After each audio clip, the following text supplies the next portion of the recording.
We are here to talk about the truth. It is 2017 and we are living in the golden age of lying. Now's the time to be a liar, and Donald Trump is liar in chief. And remember, you guys are public enemy number one. You are his biggest enemy. Journalists, ISIS, normal length ties. And somehow, you're the bad guys. Comedian and Daily Show correspondent Hasan Minhaj there. Not pulling any punches really with his rose to President Trump at last night's annual White House Correspondents' Dinner. Yeah, as you know by now, the president was not there to hear it. He held a 100-day rally last night in Pennsylvania instead. It's the first time since 1981 that the sitting president did not attend that event. All right, joining us now, former speechwriter for President Obama, David Litt. David, good morning to you. You were at the dinner last night and you tweeted out, "That was a hell of a performance from Hasan Minhaj." I assume that's a compliment. Why? Yeah, it really was. I mean, I think last night Hasan Minhaj was fearless, but also more importantly, he was just really funny. And I think that's the #1 goal of any comedian at these dinners.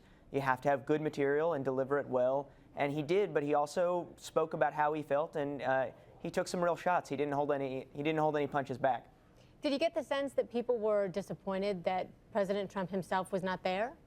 You know, I have to say, I don't really think anyone missed him. I think they were disappointed that he wasn't there because it says something for the president to show up and demonstrate that he can take a joke. And I think it also says something for the president not to show up.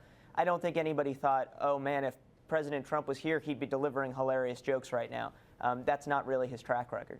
All right, speaking of the president not being able to take a joke, here it is from Hasan Minhaj. Let's listen. We gotta address the elephant that's not in the room. The leader of our country is not here. And that's because he lives in Moscow. It is a very long flight. It'd be hard for Vlad to make it. Vlad can't just make it on a Saturday. It's a Saturday. As for the other guy, I think he's in Pennsylvania because he can't take a joke.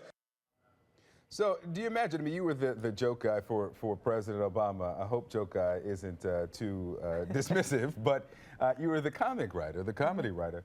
Do you think it's more difficult to roast the president who's 10 feet away from you, or in this year, president not being there, first time in 36 years, roast him when he's not there?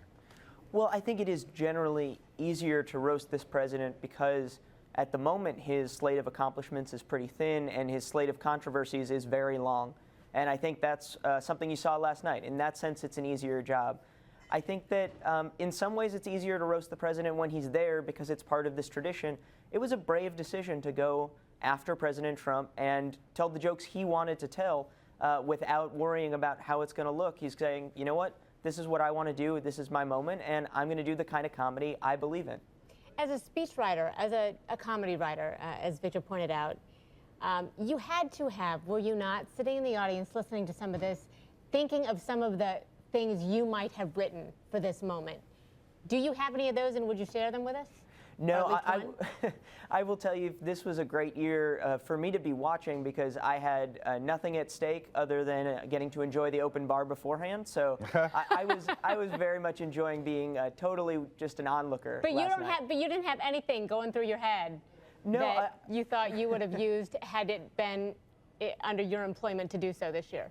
No, I mean, you know, you always watch jokes and you're kind of thinking in the back of your head, you're not just laughing, you're thinking, was that good, was it not? But I thought that Hasan Minhaj's material, the writing of the jokes was very solid. So it wasn't just the fact that he was in the room and President Trump was not.